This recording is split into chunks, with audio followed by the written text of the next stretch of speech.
waxay odhan jireen nicmaa fadhida nicmaa ceegaagta waa iska ceegaagtaa xaqiiqada waa kaa dhulka ilaahay dadka siiyo dhan bay ceegaagtaa laakiin waxa qaldani waxa weeyaan dadkan ku kor noolay siday u fakerayaan iyo siday wax u maamulanayaan waxa qaldani waa kaa walidaalik aan tusaale yar koobgan idin siiyo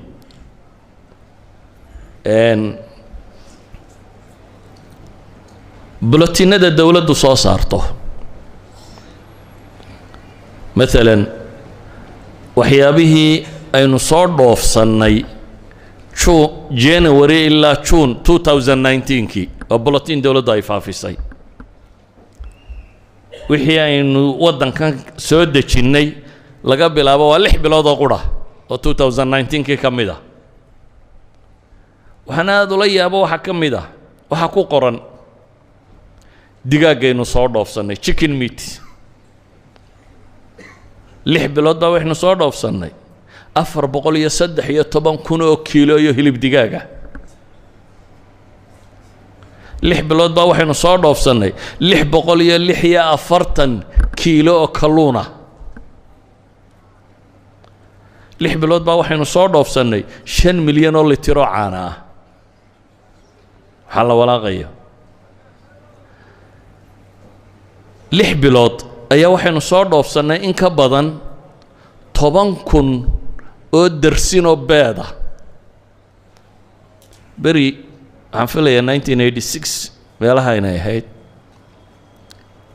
87 January mid bay ahayd ayaan Djibouti tegay dabeetana waxaan arkay Djibouti oo naalada waa beedka Yemen iyo Faransiiska laga keeno markaasaan aad u yaabay wadankan dhan beedkii uu cunay lahaa laga keenayo dabadda haddana maalin dambe tareenkii xumaaday Itoobiya ka iman jiray arbacadu tareen xawaashka la yiraahdo iman jirayo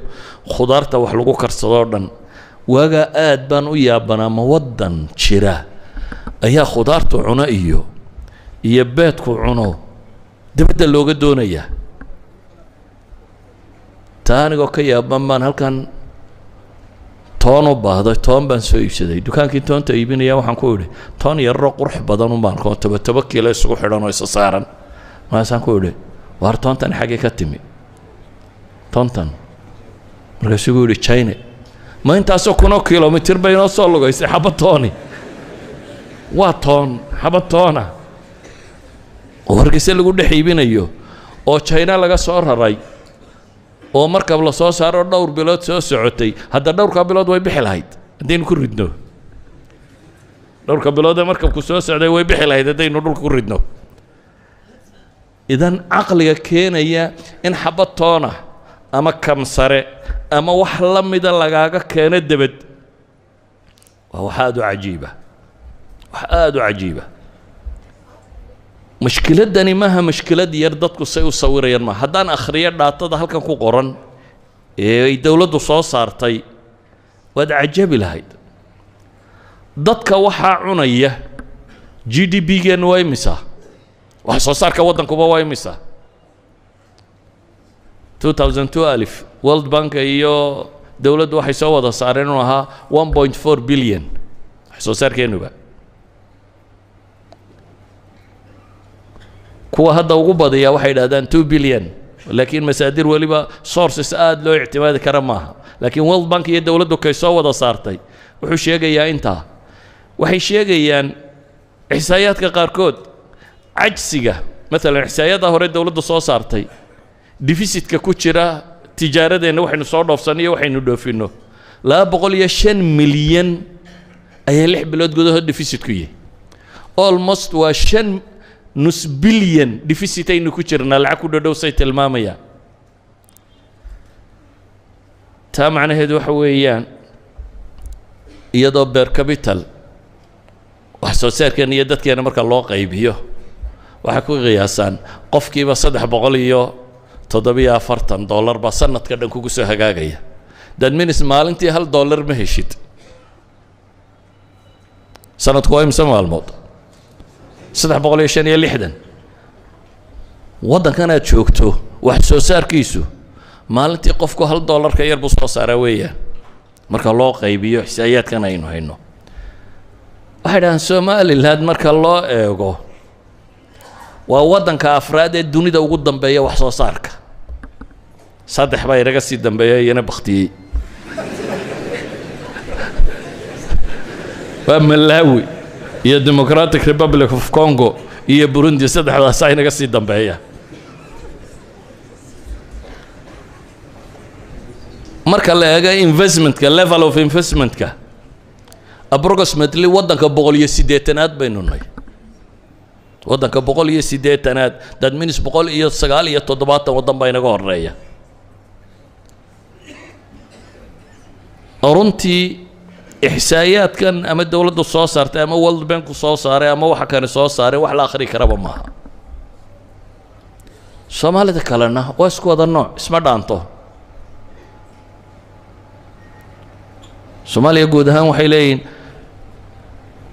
مرها واحد صوص استان وقولي agricultural import وسيدية طبعا شهر لاب من 1980 جينتوها سكالا هو 1.5 billion أي أنا ولي wax soo siistaan nooca ku saabsan Soomaaliya guud ahaan marka la eego waxaynu soo iibsano mesela boqolkiiba 8.8 waa tobacco waa sigaar halka waxaynu mishiin soo iibsano dhan tobacco-daynu iibsanaaba ka badan xataa sokortaynu iibsano tobacco-daynu iibsanaaba ka badan saama filaysa Soomaaliya marka la isku daro sokorta la keeno waxa ka badan tobacco-da la keeno sokorta la keena waa 6.44% bay leeyihiin laakiin tobacco-da la keena waa 8.82% waxa waddanku soo dejiyo waa ITC 2018 waxay soo saartay ayuha alxiba iyadoo dunidu loolankaa ku jiro inaynu halkaa joogno ayaa saadaasha mustaqbalku maxay tahay nimankii dunida beejka madow u shidi jiray waxay leeyihiin dadku wuu badan doonaa gaajaduna waa la badan doontaa baahida cunnada ee dadku wuu gadan doonaana boqolkiiba 50 2030gan dhow boqolkiiba 50 baa cunnada la gadashadeedu ay badan doontaa numuwiga zaraaciga ee la socdaana bay leeyihiin ma badna cunnada bini aadamku uu soo saaro thuluth ka midana muhadar bay noqon doontaa sida aynu sheegnay واحد من كل ثلاثة سوء تغذية بكع عبندونا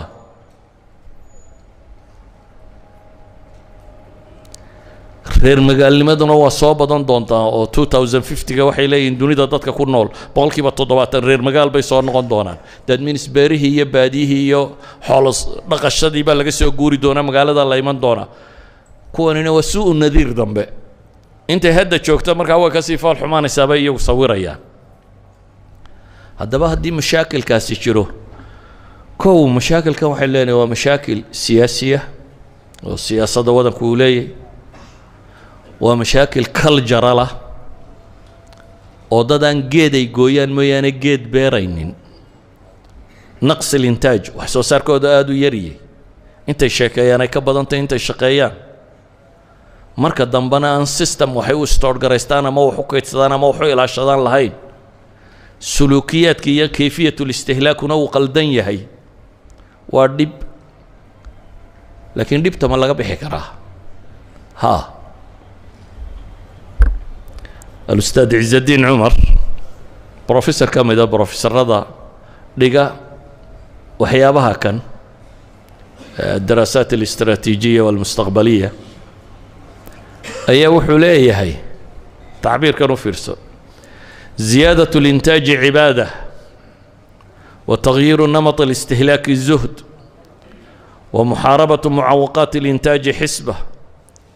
وردم الهوى بين الأغنياء والفقراء التطوع وهذا لا يقوي عليه إلا منهج مقتبس من النور الإلهي ولا يوحصوصار كل كردية وعبادة بيرها كان يوحل بيرية والنوع من العبادة دوقفوه تلقلوا كالجر كاينون لي أما سي قلدن وحلو عنايا أما وح قلدن لعنايين وحلقة بدلنا والزهد بولي waxaan u baahnay inuu tiro badan leenaad isku gurin waxyaabaha intaajka ishortaagaya mucawaqaadka ku ah obstacleska ku ah la dagaalankooduna waa xisbadii diintu ay ka warramaysay foqorada iyo kuwa waxhaysta waxa u dhaxeeya in la soo yareeyana waa qadiya iimaan iyo tatawuc iyo waxbixin iyo takaaful ku salaysan waxaana ma samayn kara buu yidhi manhajka alloo la qaata mooyaane waa khabiir ninkani ka mid a khubarada waaweyn ee brofesorada waxaan dhigaa laakiin wuxuu leeyahay systemka qudhe waxaan wada dabooli karaa waa system islaamiya laakiin systemka islaamiga aynu sheegaynaa muxuu u baahan yahay ma inaa masaajidda soo buuxisaan buu u baahan yahay salaad badan tukataan nacam haddaad ilaahay xoog u baridaan ilaahay waa idin arsaaqaya laakiin dee ilaahay masaajidka fadhiisto ay barya ma odhan beriiskaa soo daadanaya kuma taallo qur-aanka kuma taallo ee wuxuu u baahan yahay adawaatul intaajkeenna inaynu wax ka bedello dadku siduu u fakerayay qaab nololeedka in wax laga bedelo wax soo saar ummad leh inaynu noqonno taasi waxay u baahan tahay buu leeyahy kow in la helo markas cilmiya oo daraasaat alamni alghidaa'i baadhitaan ku sameeya innaga aqoontaynu baranaana maxay u badan tahay jaamacadkeenna maxaa lagu dhigaa inta ugu badan leh dee sheega business management maxaa businessaynaysaa gaaja u waktiyaysaa yani inay wax soo saar la xoojiyo waa mid ka labaadna waa qadiyatu takhtiit buu leeyahay mustaqbalka siyaasadda dowladda iyo ururada madaxa bannaan iyo bulsho weyntu inay yeelato khita mustaqbali oo ah dadka kani sida ay faqriga uga bixi lahaayeen innaga khitadeenna waa maxay waa hay-aadku dunida hana soo gaadhaan iyo socaynkaa ma aha dowladdu NGO-yada ha ogolaato NGO-yo badan ha la keenay war waxaas dadka sii gaajaysiiyaan beled ku dhergay lama sheegin oladan cadcade meelahan maraysa waxay wadaan dunida waddan intay tageen dhergay lama hayo faqrun baa la sii qaadaa waa kuwa afartii neef adhi ay dhaqan jireenna intay ka soo ururiyeen buulasha u ageeray yidhi waxba laydinku siinaya gaajaday beeraan walidalik waa axaduhum baa qoray buug la yidhahdo maxay sinaacat uljuuc buu qoray midi buug la yidhaahdo gaajada samaynteeda sida gaajada dunida loo abuuru ka warramaya iyaga maagi mayno dee waxaynu leenahay lema sitaane waxoodii bay sitaan soo maaha qaar baa yidhaahdaa waynagu dul cunaya muxuu ku dul cunaya in adeerkii muu ka soo qaatay waxoodii bay sitaane waxaad uga hadleeday ma siito waxa u baahan inaynu fakarnaa wuxuu yahay inaynu inagu wax la soo baxno nin baa wax soo qaato cunaya war maaha waxaynu u baahannahay waa maxay waa inaynu inagu keenna kan wax kala soo baxno inaynu takhtiid samaynaa baynu u baahannahy haddaa daraaso kooban lagu sameeyo fii suurati yuusuf qisatu nabiyullaahi yuusuf waa min axsani alqisasi fi lqur'aan waa qiso runtii adab leh oo cilmi leh oo akhlaaq leh oo bulsho leh oo fan kastoo cilmiyoo laga warramo ka warramaysa qisadaasi nebi yuusuf waxaa ka mid ah riyadii ugu dambeeyey oo xabsiga ka soo saartay riyadii ugu dambeysay oo xabsiga kaga soo baxay yuusufa ayuha sidiiqu aftina fii 7 baqaraatin simaanin yaakuluhunna 7 cijaafun و7 سنبلات خضر وأخرى يابسات لعلي أرجع إلى الناس لعلهم يعلمون إلا يلقى قاري وفيه يعصرون قصة إلهي وحكا ورميا تخطيط يودجيي نبي الله يوسف عناصر التخطيط الاستراتيجي الغذائي دمان تدبي لهيد بيلي أو حكا ورميا سيدا وحلوك كيديو عناد الله كيتصده إيو intaajka sida loo fiicnaysiiyo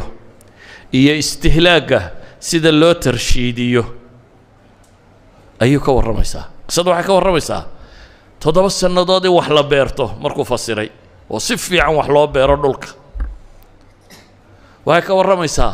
wixii la beertay sidii aanay u baaba'een loo kaydin lahaa ee kayd uu geli lahaa waxay ka warramaysaa waxa la cunayo istihlaagka sida loo tarshiidin lahaan si xun loogu falaadeen innaga marka caanuu bataanna waa la qubi jiray marka jiilaalkana waa la gaajoon jiray صحيح كما هي يعني هو ضد وحي سو صارين كيدسن كري وايي farsamo garan waaye u kaydiyaan yani caanaha geela haddii halkaa la iska dhigo oo ay karuuraan oo markay karuur dhaafaan kolba biyuhu laga shubo oo faarkoo qura la reebo faarku waa caana boodhe dabeetana way wadhaan carabtiyo way engejiyaan aqadkay sheegaan waa kaa caana geeleenna caadiga ee la daadinayay haddii inta halkaa la dhigo uu karuuro kolba biyaha un laga daadiyo karuurka soo hadha la faarka futkiyo faarka soo hadha la wadho oo la engejiyo dabeetana haamaa lagu cabaysto caana boodhu noqon lahaa hadhow biyuun baa lagu dari lahaa laakiin dadku haddii aqoontu ay baabaha noqoto documentary film baan daawaday ka warramaya neef aan dhalin oo geela oo niman carbeed caana ka maalayaan weligaa ma maqashay hal abeera oo aan dhalin oo caana laga maalayo intay hashaa farsameeyeen oo waaleen bay ka dhigeen inay dhashay oo dabeetana neef yar waa ka xidheen oo sankii afka farsamadii siday u wadeen waa maaleen un hashii markii dambe yani bini aadamku aqoontiisa dheeriye bini aadamku sida awgeed nabiyullaahi yuusuf qisadiisu waxay tilmaamaysaa sidii wax loo kaydsan lahaa iyo sidii wax loo beeran lahaa iyo istihlaakaasi sidii loo irshaadin lahaa ee si fiican bini aadamku ugu isticmaali lahaa alamni alghadaa'i markaa waa qadiyad la maamuli karo runtii wax badan oo aan soo qoray waa hayaa laakiin wakhtigu salaaddii waa gaadhay waxaan rabaa inaan war ku soo koobo dunidu loolan bay ku jiraan loolanka ay ku jirto duniduna say u noolaan lahayn bay u noolamayaan bini aadamkuna baryo kuma dhergo dowladnimana kuma dhisanto waxaynu u baahannahay bulsho ahaan culture-keenna inaynu wax ka bedello dowlad ahaanna siyaasaadkeenna oo investment iyo wax soo saar inaynu wax ka bedello wax dad dhul intaa leeg haysta oo roobu da-o oo gaajoonaya ceeb weeyaan dad dhul intaa leeg haysta oo basal iyo baradho iyo yaanyo iyo xataa quuto daruurigii kale dhaaf waxaas waxay soo dhoofsadaan ee la soo degaan waa ceeb runtii maha wax laga warrami karo waan iska dhaafay wixii ku saabsanaa ixsaa'iyaadkii vegetableska iyo waxa kan ku saabsanaa ee dawladdu soo saartay oo iska daayay waayo waa ceeb ummad wax haysato baahan oo wax kastoo ay liqdo le dabadaanu ka keenaynaa xataa waxaynu cunno waxa ugu badnaan jiray canjeelo waxay maraysaa canjeelada wixii laga sameynay in dabad laga keeno waxa ugu liita dunidana aynu quud ka dhiganno daqiiq cad iyo bariis iyo baasto saddexduba sumtooda ay ka badan tahay waxtarkooda caafimaad lahayn wax soo saarkeennii garow iyo galley iyo maxaa la yidhahdaa digir iyo wax la midana ma jiro ma soo saarno haddaynu soo saarnana dee farsamaynan u garanayn xataa bariiska waa layna baray saa loo iska dhex kariskareeyo wax cunay weligiin ma leediin garow isku dhex karisaa dunida waxaad helaysaa garow isku dhex karisaa oo hilib lagu kariyey maraq oo aanad ka go-aynin markaad cunto laakiin waynan garanaynin innagu farsamo waxaynu ka taaganay dheri inta dabka la saaro biyo lagu shubo biyahaasi markay kululaadaan wax lagu rido biyo kululun baynu wax ku ridanaa soo maaha hilib cad ku rid bariis ku rid baasta ku rid oo biyo la kariyey waayo waa qondaro يعني soomaalida meelaha ugu faqrisan kijadooda kamida bay yiraahdaan waa min afqar الناس kijadooda ay faqirtay maaha wax la cunaa inaanay oolin waa wax la sameeyaan la garanaynin waayo cidna wax lama barin marka ayuha alxiba inaga gaajayna ma haysee farsamo xumaayna haysa aan dib u fakarno وصلى الله على محمد وعلى اله وصحبه وسلم والحمد لله رب العالمين